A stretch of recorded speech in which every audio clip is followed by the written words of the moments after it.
Usidile Onkabetsi, Botswana Television, Davos, Switzerland. Motswarla tautona randa ba gaolathe o gateletse botlhokwa jwa gore makalana a itshekatsheke go fetola ka hantseng a dira dilo ka teng go godisa itsholelo ya lefatshe leno. O buile se ko puisanong ya ntlha ya Ntlo ya Dikgosi kwa Phalape. If the institutions are dysfunctional, ha gona sepe se lehatshe la rona se ka se kgona. Pele ha le ka re rai petol, pele ha re ka re ra change, pele ha re ka re we are transforming, re tshwanetse gore pele ka sekgowa we must be functional.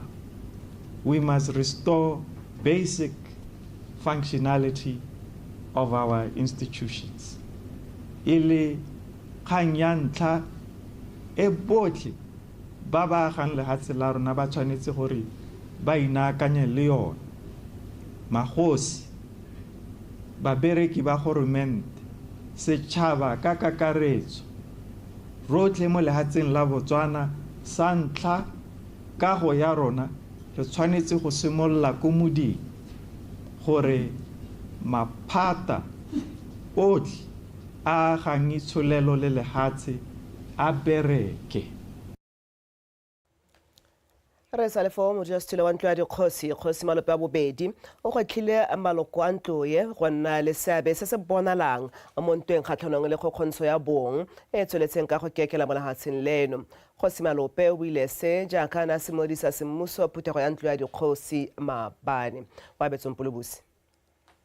Maloko a Ntlo ya Dikgosi a kopana jaana ka nako e setšhaba se tshwentsweng ke dikgang tsa kgokgontsho ya bong tse di golelang pele. Mme bana le seabe ba tsweletse ka go thulantsha ditlhogo go batla metlhale ya go hedisa kgokgontsho e. Dikgosi di rotloeditswe go tsibogela dikgang tsa kgokgontsho ya bong le go rotloetsa tirisanommogo go e fedisa. With the situation at hand, we need a multi-sectoral holistic approach that can be used to address this social ill. I plead with the potential partners to collaborate with Dikgosi to develop meaningful and lasting solutions to this emerging issue. Le rona kwa malapeng a re bueng thata ka kgang ya kgokgontsho.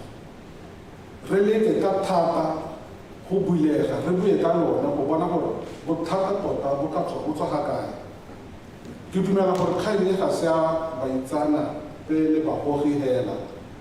Go bolana ga bana ba rona mo malapeng, go bolana ga bana kwa malapeng, baagisane ba rona, ditsala tsa rona le batho hela ba re leng gaufi le bone. Ha re epe modi wa bothata jo re pomole mo setšhabeng. Go na le kgang ya gore go buiwa ka culture ya rona go supiwa ka re rotloetsa thata wa mme nna ke eletsa gore re bue mo go etleng go te dialogue ka dikgang tse jaaka ba bangwe ntse re tsweletse re dira re dialogue ka dikgang tse re di tlotle mo go tseneletseng re ntshe tota nka re tlhanolle re bona gore tota bothata bo tswa kae re leke go ikalafa re le setšhaba gona o ka tlang gore alafa ga e se rona re ka ikalafa re le setšhaba sa Botswana re senyegile leina ka gore gate ke rona ba re komang ka leng jaanong a re lebeleng go aga re Batswana ba itsege ka kagiso a kagiso e re e fetisetse le ko malapeng a rona le ko metseng ya rona re supe gore ka boammaaruri batho ba kagiso. Lefatshe leno fela jaaka mahatshe a mangwe le setse le babalelwa ke manokonoko a phetogo ya loapi. Ke ka moo dikgosi di kopilweng gore mantswe a bone a utlwale mo go ruteng setšhaba ka ditsela tse di siameng tsa go babalela tikologo. Climate change remains a topical issue affecting the globe, our country and our communities. Ntlo ya Dikgosi needs to be part of the discourse as thought leaders and part of the legislature. We are currently seeing unusual rain patterns. Marara and the communities have a wealth of traditional indigenous ideas that need to be shared in the formulation of policies and legislation, as well as internationally. Kgosi Malope wa bobedi a re go gontsi mo lefatshe leno le ka go anyang mo go direng le makgotla a mafatshefatshe go batla ditharabololo tsa dikgwetlho tse di lebaneng setšhaba. Ka jalo a rotloetsa dikgosi go dira botsalano le makgotla ao. Wa Betsompolobusi, BTV News, Gaborone. Dr. Gabriel Goitsemanga Malebang o tlhomile go nna mokwaledi wa palamente ke Tautona Advocate Maboko go tsamaelana le tsetlana ya bo 112 ya molao motheo wa lefatshe leno a tlhongwa jalo go simolola gompieno. Dr. Malebang o tsaya maemo ao mo go mme Babra Dithapo yo o tlogetseng bodirelapuso ka kgwedi ya Sedimonthole e le malatsi a le 30. Dr. Malebang yo o nang le dingwaga di le 20 le modirelapuso mme ebile e ne e le motlhatlhela dithuto mo lefatsheng leno le ko mafatsheng a mangwe a kgaolo ya Aforika o kaiwa e le moitseanape wa tsa sepolotiki tsa mafatshe a sele, puso ya batho ka batho le tsamaiso ya puso ya batho ka batho. Dr. Malebang o na etela pele lekala la SADC la tsa sepolotiki ka tlase ga lephata la itshireletso le sepolotiki. Tona wa meepo le kgotetso Mebogolokele Wendo a re hamgama wa ditswamong o ka tlhomamisa gore dithoto le ditirelo tse di tlhokang di dirwa mono Botswana go ka godisa itsholelo ya lefatshe leno. Mekele Wendo o na bua se kwa putegong ya bana le seabe ba meepo le kgotetso e neng e rulagantswe ke lephata leo. Ke yo Lebogelera Dipotsane wa bega. Kgankgolo ya phutego ya bana le seabe ba mahama wa meepo e rulagantsweng ke lephata la meepo le kgotetso ke go ba tsamaisi ba mahama o sebaka sa go thulanya dithogo go taka ditsela tse dišwa tse di ka thusang go tsisa diphetogo tse di ka thusang mahama go nna le seabe mo go direng dithoto go thusa go thama ditiro. Mmekini Wendo a re tiriso ya maranyane go epaditswa mmung ke nngwe ya dikgang tse bana le seabe ba tshwanetseng go bua ka tsone ka ke nngwe ya diphetogo tse dikgolo tse di diragetseng mo mohameng o. We further recognize the need for beneficiation and value chain development so that we are no longer just exporting raw materials. La tsela Botswana le tshwanetse go itebaganya le go dira dithoto tse di harologanyeng tse di tswang mo ditswammung ka seo se ka thusa go aga mahama o dirang dithoto. Maikelo a mangwe ke go netefatsa gore ditswammung di etelwa go nna dithoto mo Botswana go sa tlhokega gore di isiwe ko mafatsheng a sele. And energy projects are anchors in the economy and can support industrialization. I implore you as industry players lephata la moepo le kgotetse la go sekaseka dikgakololo tsotlhe tse di tswang mo go lona le bo maitsanapi ba mohama wa meepo into the ministry's strategic plan. Go boletse ga go dupa ditswammung tse dišwa go tshwanetse go emelwa ka dinao. So you need to be doing significant exploration now to be able to replace the mines that are currently operating, because they're not going to be there forever. So, but we are not seeing, as the minister said, we are not seeing a lot of those exploration licenses being converted to money. Emang ka dinao le bate ditswammung mo lefatsheng leno e seng jalo ga ditswammung di hela kwa meepong re tabo re sena meepo e ka tshegetsang mohama. To rejuvenate this exploration. Otherwise, we'll come to the end of all the current mines and there will be nothing to show for it. Mmekini Wendo a re lefatshe la Botswana le baganwe ke namane e tona ya go tshepisa bareki ka botlhokwa ja go reka ditamane tsa ditswammung gona le go reka tsa maitirelo. Ke o Lebogelera Dipotsane, Botswana Television, Gaborone. Dipego tsamaiso ya dikgang ya lefatshe leno di tlhalosa ha tona wa papadi le tlhabololo dikgwebo re tiro ya Ntsima a segetse thoko mo tirong mookamedi wa Citizen Entrepreneurial Development Agency CEDA re Thabo Temane mo maranyaneng a Facebook pampira mmege tlhalosa ha re Ntsima yo kwa Davos kwa Switzerland go tsena phutego ya lekgotla le rotloetsang tirisano ya mebuso le dikompone tse di ikemetseng ya World Economic Forum a re ga go ise go papamale gore re Thamane o tla masegetswe ha thoko sebaka se se kae ka jana go tla laolwa go dupiwa ga dibuka mo go setseng go le gaufi le go simolodisiwa go segelwa ha thoko ga re Thamane go tla mo nakong e kompone ya CEDA e haraherweng ke dikgang tsa tshenyetso setšhaba le patala papadi le tlhabololo kgwebo ga la ganetsa kgotsa go tlhomamisa kgannye le BTV News.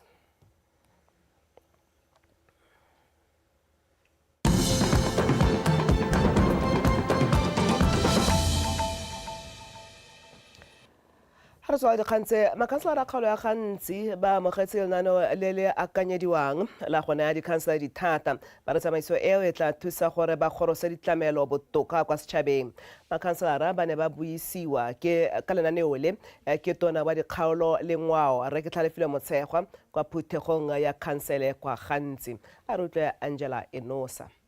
Makhanselara a kgaolo a Ghanzi e nna bangwe ba ntlha go rerisiwa ka lenaneo la go neela dikhansele dithata.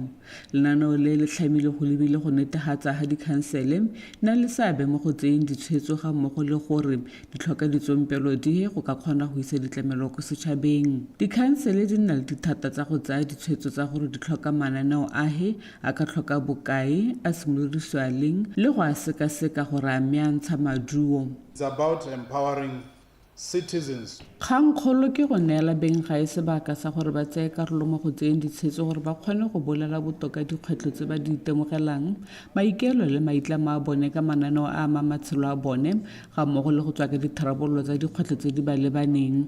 Lenaneo le le tla neela puso sebaka sa gore e kgone go rolela boikarabelo jwa ditsamaiso dingwe ga mmogo le dingwe ditlamelo ko dikhanseleng mme mo gotlhe go dirwe go sa ikgatolosiwe se se mo molao motheong. Decentralization in line with the Constitution. Tse ba di batang e ka tswa ele di licenses, e ka tswa ele dio tse di amanang le tsa ditsha tsa bone, title deeds and many other documentations.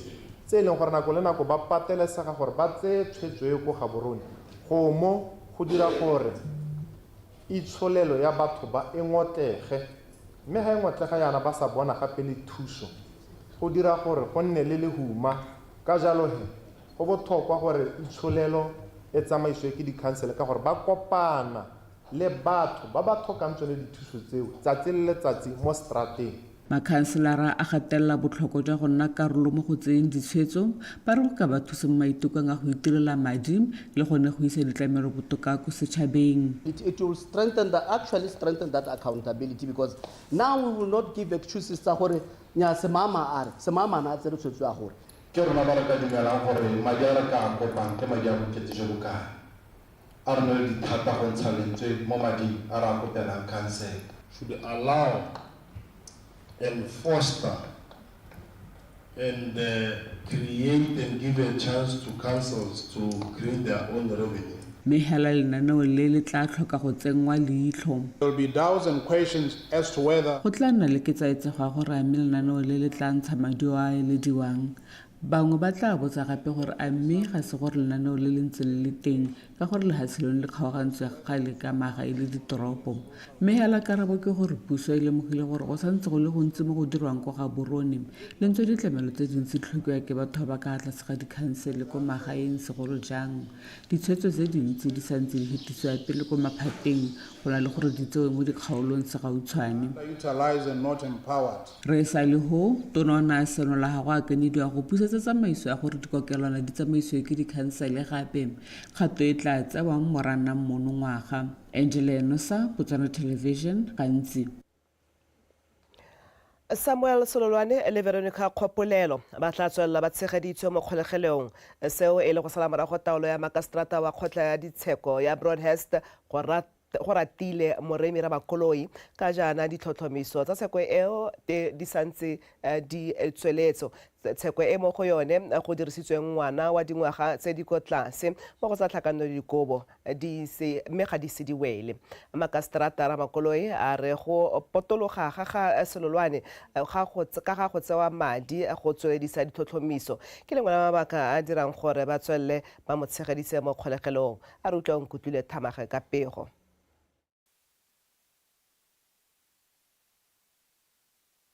e setse e lobaka la ngwaga Samuel Sololwane yo digelang dingwaga di le 60 mo ngwageng ono a kiba mo kgolegelong morago go lebiswa molato o go belelwang a dirisitse ngwana mosetsana wa dingwaga di le 13 mo go tsa tlhakanelo dikobo. Mmaagwe ngwana yo e bong Veronica Khopolelo le ene o nang lobaka le lekana la ga Sololwane a ntse a le mo kgolegelong ka ene le tsala ya gagwe le Diabojamme ba lebisitswe molato go belelwang ba dumalane ka bongwe fela jwa pelo go rekisetsa Samuel Sololwane ngwana wa gagwe wa mosetsana go ka mo dirisa mo go tsa tlhakanelo dikobo. kgotla ya ga Makastrata le kgotla-kgolo ya ditsheko di tswa kgakala di gana nnyaya banyana go fa mosekisi wa selolwane tetla ya go emela tsheko ko ntle ya kgolegelo ka mosekisiwa fa e sa le ngwaga o fetileng ba bosekisi le batlhomisi ba kgang ba tlhalosa fa gana go tsewa madi go dira ditlhobo tsa DNA tse di ka senolang gore a o kile a amana le ngwana yo mo go tsa tlhakanelodikobo. Mosekisi wa puso mo tshekong e o na le nna madimabe fa a rolela Makastrata Ramakoloi tswelopele ya tsheko e o tlhalositse fa selolwane le mmueledi wa gagwe o Bonye Jonas ba tsentse kopo ko kgotleng kgolo ya ditsheko ba kopa ke monokeng ya yone mo go ntsheng selolwane mo kgolegelong ka ba dumela fa go ganwa go emela tsheko ko ntle ya kgolegelo e le go gata ka ditshwanelo tsa gagwe. Madimabe a re mmueledi wa ga selolwane o dumela gore go bo puso e na lobaka la ngwaga e gana gore selolwane a letlele go emela tsheko ko ntle ya kgolegelo seo se kgatlhanong le ditsetlana dingwe tsa molao motheo wa lefatshe la Botswana. Madimabe a re ba santse ba letile kgotla-kgolo ya ditsheko go ntsha letsatsi le ka lone le tla reetsang boikuelo jwa ga selolwane.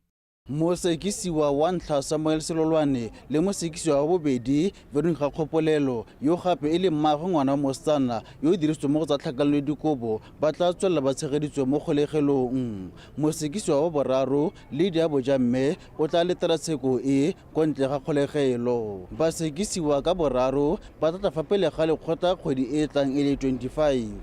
Onkutlwe Thamage, BTV News, Broadest Magistrate Court, Gaborone.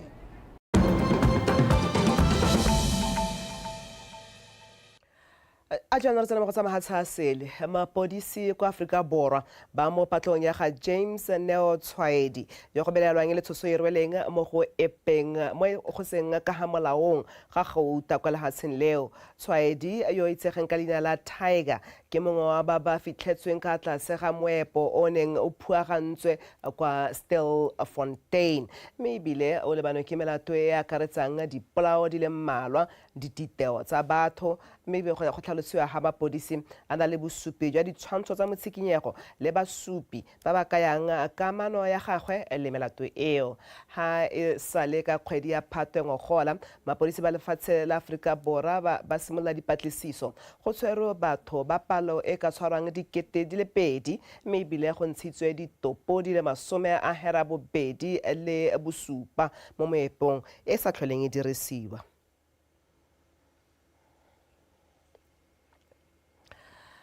Ha re kgabela kwa Amerika re Donald Trump yo o letse a ikanisitswe go nna tautona wa bo 47 wa lefatshe la Amerika mme a simolotse ka go saena melao le mekawana go hetola ditsamaiso tsa nako ya puso ya tautona wa pele re Joe Biden. Melao e a e saeneng ya akaretsa go ikgogela morago ga lefatshe la Amerika mo ditumalanong tsa mahatshe tsa phetogo ya loapi tsa kwa Paris, go ikgogela morago mo bolokong jwa lekalana la botsogo la lekgotla la ditšhaba WHO le go busetsa mo tirisong maranyane a TikTok a neng a emisitswe kwa lefatsheng leo. O ne gape a itshwarela makgolokgolo a batho ba ba neng ba lebisitse molato wa ditlhaselo tse di dirilweng kwa dikagong tsa US Capitol ka ngwaga wa 2021.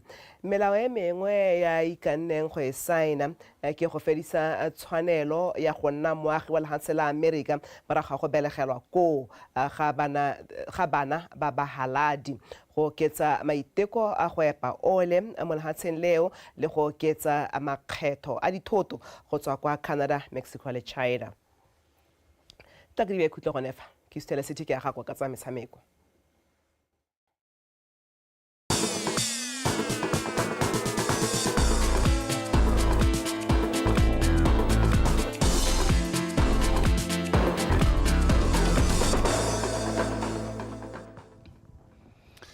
a ke go leboga kgaitsedi a ke a one rabanteng ka lakatšhane motswana yo tshimolola tseno sa tswang go utlwa gore a jalo gore sebaka ke sa dikgang tsa metshameko di go kopanya jalo le nna sethe ke a gakwa mme dintlhakgolo tsa dikgang tsa rona tsa re maloko a mašwa a khuduthamaga ya lekgotla la Botswana Football Association a ne a kopane kwa Kasane go ithuthuntsa ka ditsamaiso tsa boeteledipele. Ithuthuntso eo e neng e tsamaisiwa ke lekgotla la FIFA e ne e sedimosetsa maloko ao ka fa lekgotla leo le okametseng kgwele ya dinao lefatshe ka bophara la agilweng ka teng ga mmogo le go tlhatlhelelwa gore lekgotla la BFA le bereka jang. Dikgwedi di le 4 ba sena go tsena mo ofising, maloko ao a na rutintswe ya semmuso go ba baakanyetsa tiro e ba yang go lebagana le yone. Malatsi a ntlha a mabedi a bokopano jo bo simolotseng ka Labone a na itebagantse le go ba ruta ka fa makgotla a okametseng kgwele ya dinao lefatshe ka bophara a rulagantsweng ka teng le go ba sedimosetsa ka tiro le boikarabelo jwa one ka go farologana. Benefit a lot from FIFA in terms of financial assistance. So FIFA e tlile kwano gore go dira mo go teng the governance ba rute ka governance ya kgwele ya dinao gape ba rutele ka the financial governance ya kgwele ya dinao gape ba rute ka di-programs tsa FIFA jaaka gompieno re mo go teng re mo cycling ya FIFA Forward 3.0 ba re thuse gore madi a le gore a teng mo FIFA re ka dirisa yang mme gape re ka accessa yang. So the FIFA was here to do an induction mo boeteledipele bo ba BFA.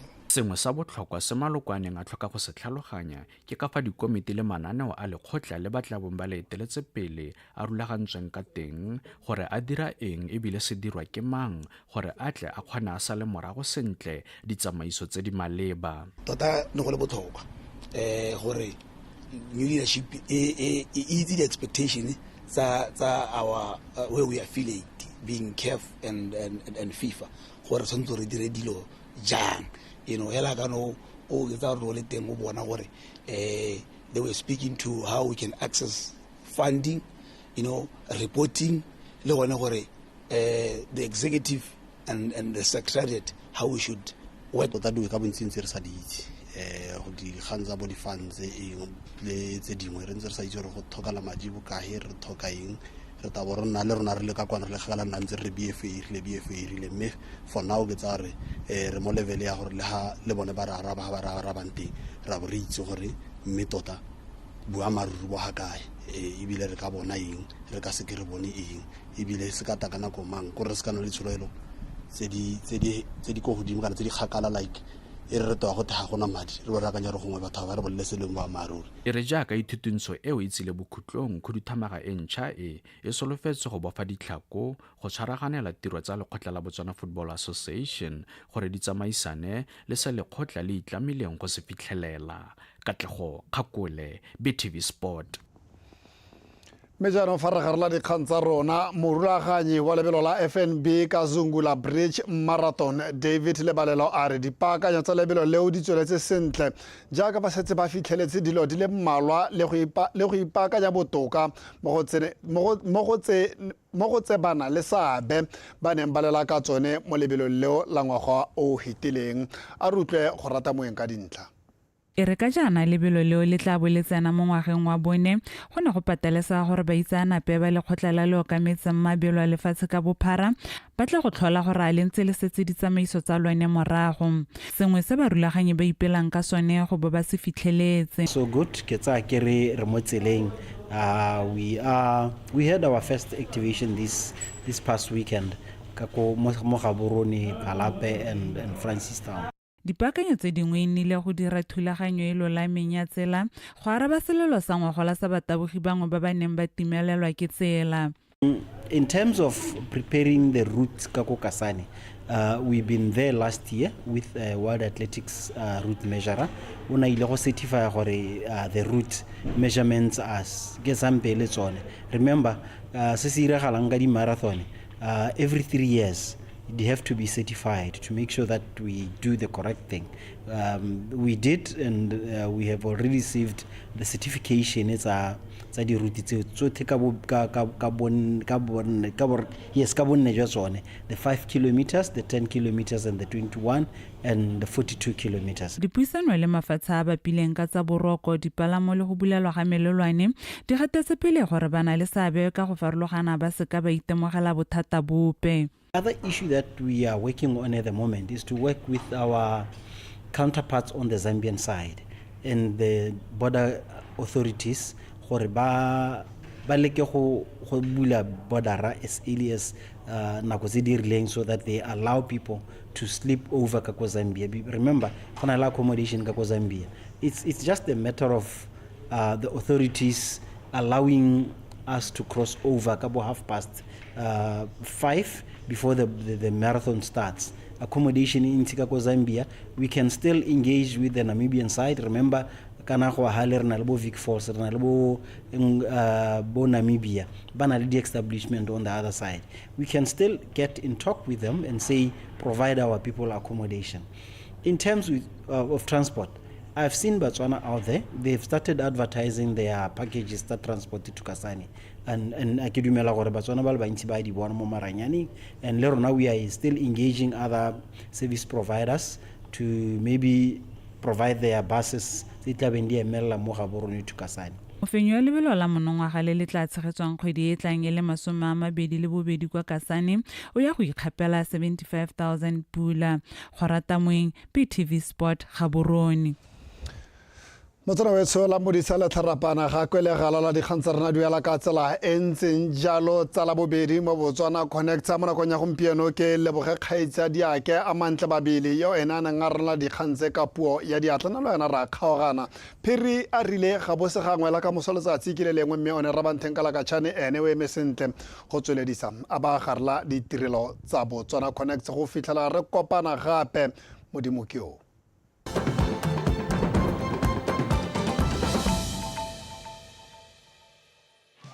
Hey folks, name a country with the biggest diamonds, the juiciest steaks, and the best people. Well, there's only one good answer. It's Botswana, baby. Tick, tick, tick. And we'll be playing the game with you soon. This is definitely where the party begins. Yeah, we about to blow up. Hell yeah. Name a phrase people use to greet each other. Yes.